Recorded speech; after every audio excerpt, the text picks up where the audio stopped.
for example nimba uri nk'umubyeyi wenyine talk to your kids ntabwo udafite wenda nk'umugabo n'umugeni vuga n'abana bawe ikintu kiri ku mutima yawe ikikwaje ikintu kiri kugenda mu nzu just talk to them at the end of the day they're a family nibo bazagutabara nugera mu byago and then n'abandi bose just in general talk to your family cyane kubera abajya bavuga ngo niyo mpamvu iyo utavuganye nawe usanga wenda umuntu agiye avuye n'umuntu wo hanze ari kumusaba wenda like akamusaba inyunganizi akamusaba inyunganizi ahubwo ngo agende nyine abiganize nk'aba siblings biwe ugasanga nibwo abigiye bitatana ahantu hose sinzi umugani wanjye yashaka ngo ibanga ryo mu nzu riwe mu mbere ikagera muri salo ntabwo riba kibaye ibanga bari bavugana kubaza abantu nibo mugani ubaho bajya bavugana bungurana ibitekerezo ubundi abana aho nibo bajya bumva bari close to them baba banakumva bari comfortable kuza kubera hari igihe umwana bafite wenda tuvuga ari nko gupanga ubukwe akaba yumva adashaka no kubwira mama nko bakunda nangwa se akazajya kumwereka abagiye gushakana hanjye mama turabona cyane turababwira kuri ngira this is the guy I'm talking to you know hayimubwira ntabwo nyine afite kuza mu rugo much of course ariko kabimenya okay that's a good one thank you numva iyo message kurenza ndakeka ababyeyi babyumvise ikintu giye kubaza konso hari ubwo ubuzima bwo mu mutwe ari ibisazi like it's not I don't know are you able to understand that it's not like I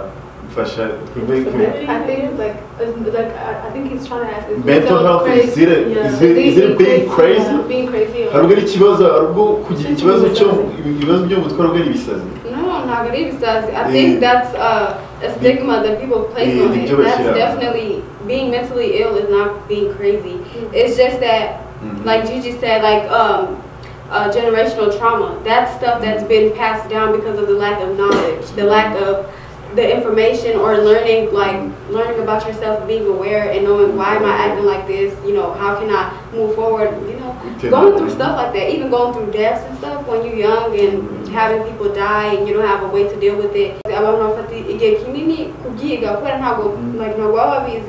And then that's when it turns into be a mental illness because the time through it so it doesn't be a mental health and so that society doesn't label that as being crazy because it's not. Right. Baza wenda gentil tunasoza mukanya ese mu bisubizo byo gukemura iki kibazo umva wagira inama ki abantu badukurikiye nko ku kintu kijyanye no kureba aba mental therapist hari abantu bumva ko nyine agomba kujya n'umusazi ujyayo niyo mpamvu nayoboje cyane mbese kugira ibibazo byo mu mutwe n'umusazi akumva ko atajyayo ko ari iby'abantu nyine basaze ese ni iki wababwira kuba bagira abaganga bajya kuvugisha nk'urugero niba udafite abantu muganira na biriya yavugaga ngo niba ari ibanga ngo wa mugani yaciye hari nk'abantu batinya kuvuga kubera ko avuga ati nimvuga ibi barabivuga agahitamo guceceka bikaza kugirangira bibaye ikibazo agira ngo babwire ubundi bufasha buhari ese hari ikibazo kujyayo ntagaruka arwaye kandi ashobora kujyayo nkuko ajya kwivuza n'ibindi bintu yakumva atameze neza akajya kwa muganga. I think that therapists are very important and you know afite akamaro kenshi kubera ntabwo urabariha ngo bagufashe so ntabwo bafite bias ntabwo abagenda nk'abiwacu ngo babivuge batange kubwira abantu bose so nyine abo therapist is their job kandi baba barabyigiye bamara imyaka 8 na 10 some of them 12 so ni ikintu baba baragize a lot of research so they're there for a reason and the thing is like with the therapist if you don't like one you can always get another one you know what I mean so they're not biased and they offer like a different perspective and sometimes we just need a person to listen you know to like just a person to listen to not a person to not judging and so even just not even therapist but like as like a brother, as an uncle, as a father, be that person that listens. Yeah. But be also vulnerable enough to express to your young ones, people around you, that, oh, I'm not feeling well today, I'm having a bad day. Why? I don't know. I'm just having a bad day. Like, you know, you don't need a reason. It happens. Nobody choose to be sad. Nobody wanna be like, oh, ngine kugira akababaro, nakurakara, kumujinya. So you know how to retor ibyo bintu. So like, just understanding it. Yeah, I mean, try. I love that. Thank you. There you go. This is probably off topic, but ningine amawe na shaka. Yeah, that's fine. Jay, I know audio that three. Yeah. So, babyeyi ni message ni yanyu. Ni message y'ababyeyi. Yego. Bajya bugana n'abana babo baze nkarya buno abana benshi basigaye ku ishuri. Yego. I love that actually. Bajya ku ishuri, basigaye ku ishuri twese ababyeyi bajya nyine bajye bahereza imbaraga zo kutubaza tukicaranye tukazwagana oh wiga ibiki uzakora ibiki bizajya bigufasha gute nyine bakumva akamaro kabyo igihe umubyeyi umva gusa ngo ujya ku ishuri utazi icyo uri pursuinga utagiye ku ishuri kwigira ukumva wenda yes ntabwo bagiye ntabwo bize wenda ngo barabisobanukiwe cyane ariko niyo utabisobanukiwe the more you tell them is the more babyumva ku buryo n'undi mubyeyi mugenzi wawe ati umwana ari mu ishuri yiga iki ukaba wabimubwira ikindi next time tuzazana ababyeyi nabo kuko duba it sound biri kuba interesting they are involved some point bakazajya tubwira history yabo ibintu byabaye kera kugira natwe nituyo tujya kwisobanura ubwacu it won't be as hard kubisobanura ngo se expressing bajya bitubwira. I want to add on to what she said before we finish. Also, I know like biba bikomeye like kugira ababyeyi ibintu batigeze bumva na rimwe, right? So when I think natwe as kids we need to understand that it's not their fault. If they had this freedom too, they would take that chance to go to school and learn about it.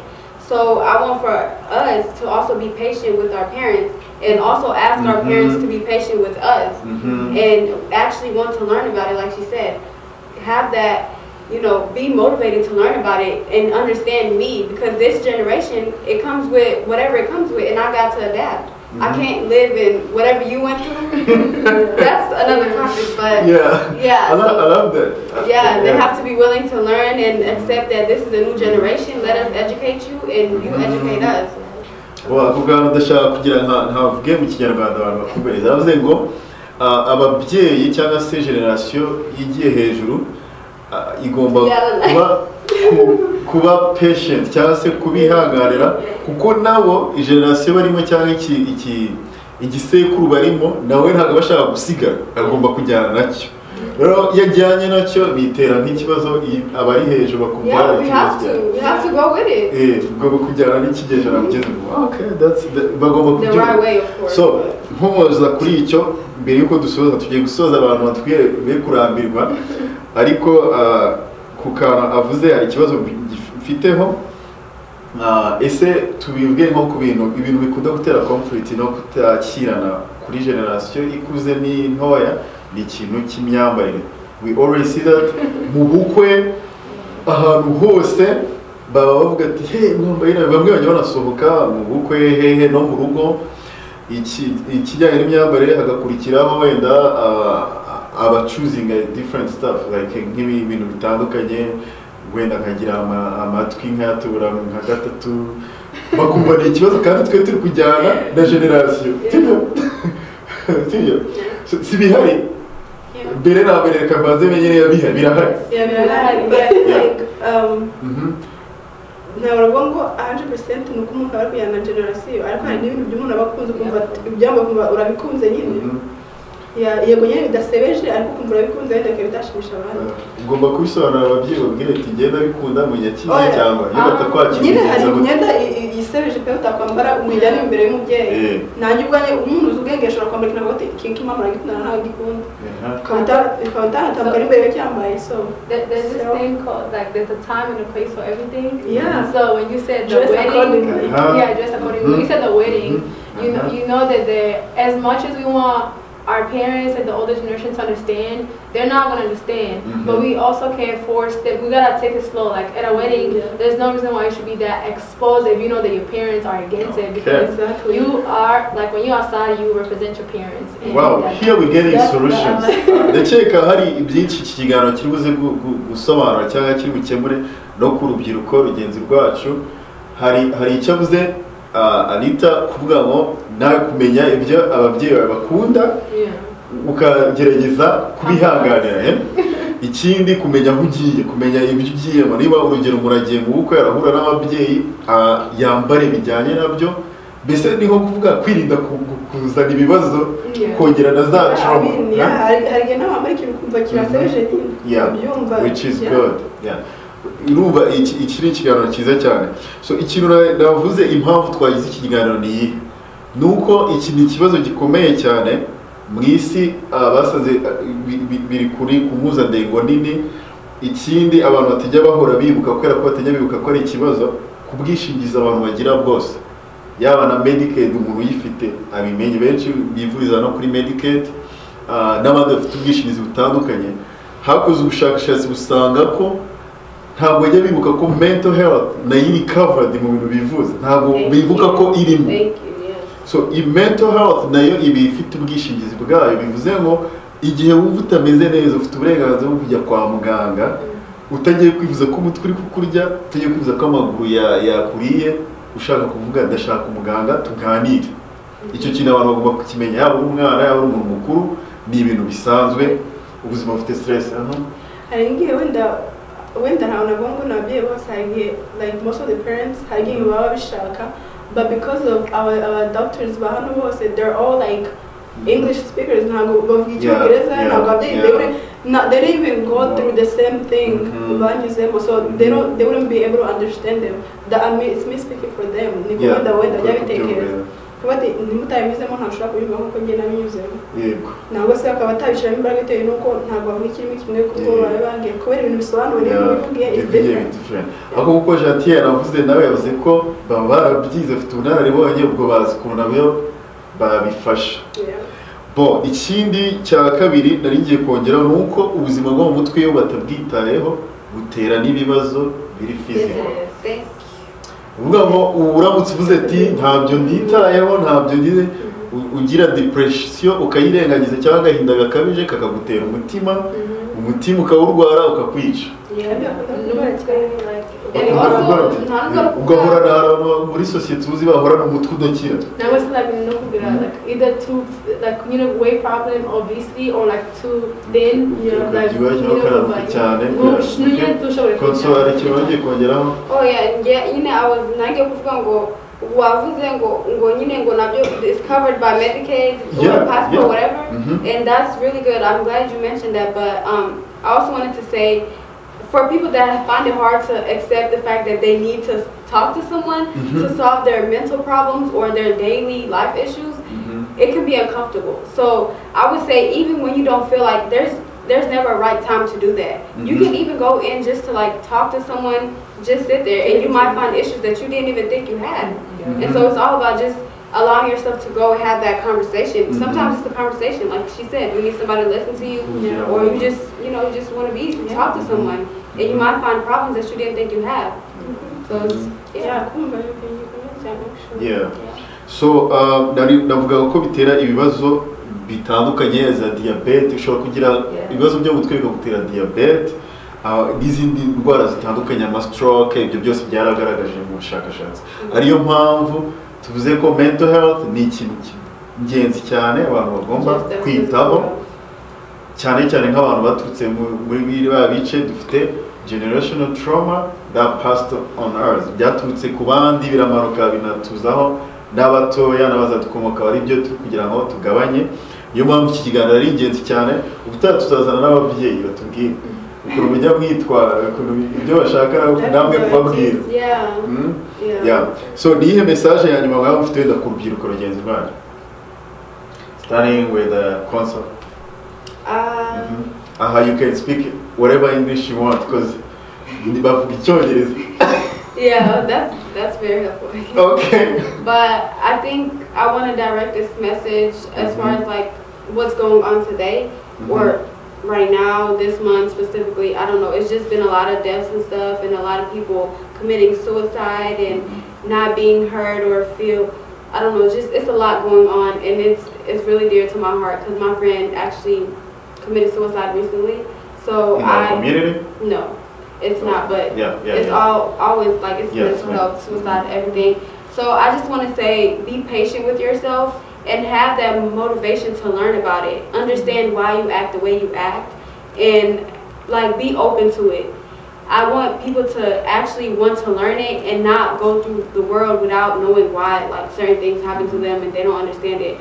Learn about it and educate yourself, and you might be able to educate your parents also, because it's very important. If we don't take that step and learn about it, there's like a lot of people are going to commit suicide, and it's going to be because of the lack of knowledge, because if they knew, they would probably take that step to help themselves. So I just want everyone to be patient and learn about it, educate yourself and your parents. Thank you. Anita? I mean, the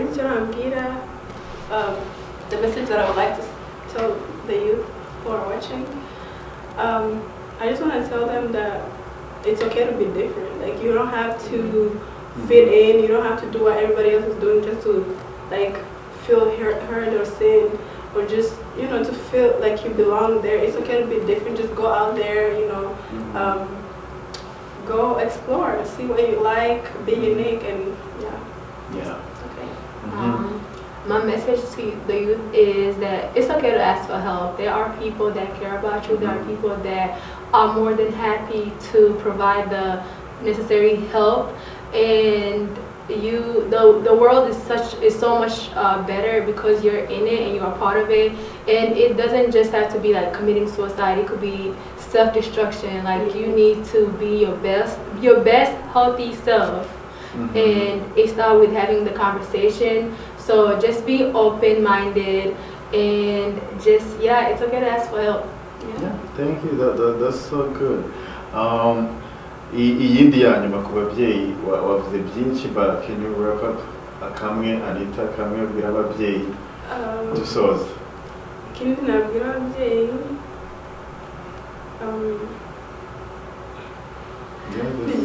it's hard to think of one right now.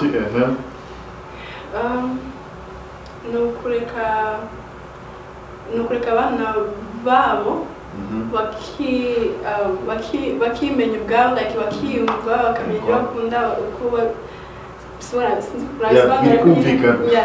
bakimenya ubwabo, kandi nabo bakabafasha muri iyo process yo kuba kugira ngo babe abo bashaka kuba. Turashoje. Akanyuma ngiye kuba konsole abwire urubyiruko gufata decision, niba ababyeyi batabumva cyangwa na society bumva, bakajya kwibera ukwabo, bakiyazolatinga, bakibera ukwabo mpaka n'ibyo bibazo byose bibaye. Like refers it, hari urubyiruko kubera ko batabumvise ababyeyi nk'ibyo yavuze, inama nyinshi Anita yagiye abwira ababyeyi ko bagira ababyeyi ntabwo babumvise, n'urubyiruko rugezweho bakwera kumva bajaje bakagira bakavuga ati I'm not a part of this. I'm going to live by myself.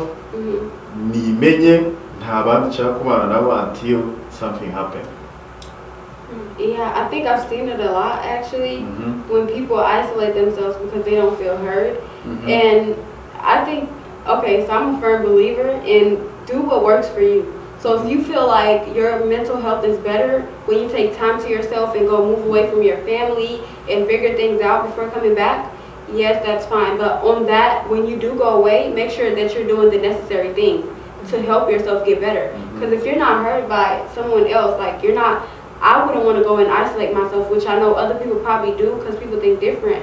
But I feel like it all comes back to learning about how to help yourself. So if you're not heard by your parents, your peers and stuff, if you do take that time to get that knowledge and you go help yourself and seek help through mental health therapists or any other person that you might think can relate, that's also good. And it's good to have that time to yourself, but also know that you need to get better. You have so much to contribute to the world, and you mean so much to everyone. So go get better, and then take that time to yourself and also come back to your parents and show them that I was going through this dark time and I found light at the end of the tunnel.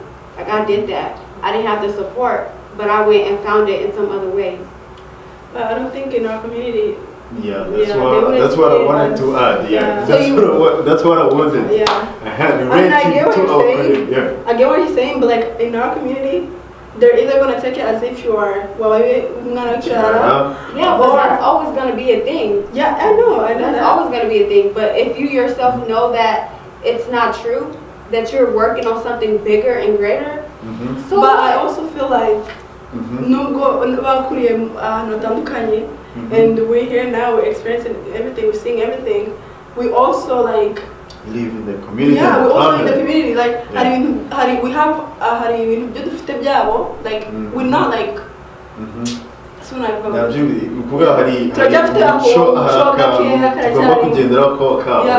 Yeah, but if you want the help or provide the help that you need, you have to take different. You know, you have to take a different route. Because how are you gonna get better if you're trying to keep keeping umucho, but you're trying to get better? If they can't provide that for you, then what do? Do you just sit there and take it? You have to go away. Okay. That's another conversation we'll talk about. It's getting better, so I like it. Gentil, urukumba umvise inama yaravuze, umvise wayivuga iki? Cyangwa okay. You're in your own way, not contradicting Yeah, so I agree with both of them, but at the end of the day, it is your life, it is you who are struggling mentally, not the whole community. Thank you. So, yes, listen to the community, not listen to the community, adapt, there's this thing called compromise. So, if when you're struggling, where is the community? Like, how are they helping you? So unless you can offer the necessary help, then you can tell me how to live my life. Yeah, but like that's why I said in the beginning, telling the person, I was like, but you're whenever they're going through stuff. Like if there were a conversation before all that happened, then you. So the Anita afite igitero ivuga ngo kwirinda ibintu bitaragera hose. Ababyeyi bagerageze kuvugana n'abana babo, n'abana bagerageze kumva ababyeyi kandi babavugisha, bumve ko batari mu wenda muri mu myumvire imwe, ariko bagerageze kumvikana. So ibyo bizagenda bifasha. Ikindi cyanyuma cyo kugira byose dusoze conclusion uvuga ngo ikibazo kirahari, twakibonye ko gihari, inzira zo kugikemura zirahari, kuganira no kugerageza kuvugisha n'aba health professional cyangwa se abantu b'ubuzima barahari, uvuga ubufasha burahari hariya kugira bagufashe, uvuga bivuze ko ibibazo byakwirindwa. Nyuma ndumva iki kiganiro twazagisubiramo. Will you accept it? Because this is really cool. Dufite byinshi cyane byo kuvuga, nabibonye, kandi hari abadukurikiranye nabo bashobora kuza commentingaho, bakatanga ibitekerezo byabo nabo, kandi tugakomeza kugira ngo community cyangwa se abantu muri rusange tureke no kuvuga community tubeho neza, tugire ubuzima bwiza. Niyo target. Ni nayo mpamvu bari kwiga ibi bintu byose, bari kwiga no kugira bagaruke badufashe, baduhe izo service kandi zigende zitugira akamaro. The last message: you are in school, muri kwiga, ari gukora masters at your age. It's really amazing. Yeah, for real. Masters degree agiye kubona at her age. Navuga nike mwabwira urundi rubyiruko rutari kwiga. Reba ibi byose muri kubivuga kubera ko muri kwiga, mufite ubumenyi muri kubigiraho. Icyo nabwira ishuri, honestly bajya bavuga ngo yes, ishuri ntabwo ushobora kuba atari wacundi mugari. Ishuri ushobora kuba atari irya buri wese. Ushobora kuba hari umuntu uri like motivated to like or creating to just do different stuff, ugasanga wabaye successful in life. But niyo waba ufite ibyo bintu uri motivated to do something else different or you creative, like you never know ibyo bintu ushobora kugenda, because but if you have the masters or the bachelor's degree or the you could always fall back to that. And then ikintu kirababwira ni ku encouraging kugenda ku ishuri, mainly abantu bari muri high school muri senior year, like don't ever make this mistake ngo gufata a year gap then ugende gukora ugake kwishuri because it's never happening. Yeah. It's not gonna happen. ntabwo bajya bagaruka kuri right Because ugera muri company ugakunda amafaranga. I worked at Amazon when I was great. The pay was great. Eh? The pay with me. No, my whole plan was to graduate high school then go straight to college. Ariko, yes, that was my whole plan, but I worked in a company before, of course, muri sama nyamoramo. Hari igihe uhagarara gukumbura ukiga bati ngiye ndimo company ntekereza ubuzima bwawe cyane sinzi imba ndose ariko bw'igihe kirekire ndanekeza cyane nkumva amaguru anteka bati man I cannot do this my whole life. Rero nibyo byabimpereza imbaraga nawe iyo ugiye muri company ukumva ararushye ugiye uvuga ati there is better things out there, go ahead and explore and find what you like. All right. Nothing to add? I do. I would say education is very important, but like she said, it's not for everybody, but you have to know that for yourself. If you're going to college, like, do you have a plan? Like, do you know, you can't just go to college and study general studies. No, you have to know a specific path, or at least find out yourself. But also, if you don't go to school, what is your plan? Like, how, like, are you planning on making something out of yourself? Because especially us as immigrants, I feel like our parents and not go through what they went through for us to come here and waste our lives and adapt to things that aren't like leading to success. So I feel like we need to try our hardest to ensure that we are successful and not just make our parents proud, but we are given the opportunities that a lot of our parents didn't have, and a lot of people still back home wish and like will literally die for. So just like appreciate and utilize your resources. It's there. Why not? Alright. Gakoze cyane rero ikiganiro ndumva tugiye kugisoreza aha ngaha tunakomoje kuri topic tuzavuga ubutaha ya education kandi bizaba byiza cyane. Gakoze cyane ndashimira abatumirwa b'uyu munsi, mwakoze cyane mufite information nyinshi kandi nashimye kuntu muzitanga ari byo bita kwizigama murabizi mu Kinyarwanda ushimye bazara mu Kinyarwanda so ubutazaza kutwigisha Ikinyarwanda so bazitanze zose nabashimye kandi n'abandi bose badukurikiranye bafite ibitekerezo don't hesitate to sharing mutubwire ibyo mwifuza n'ibibazo mwaba mwagize tuzabibasubiza. Murakoze cyane ndabashimiye. Ciao ciao. Ciao. Au revoir.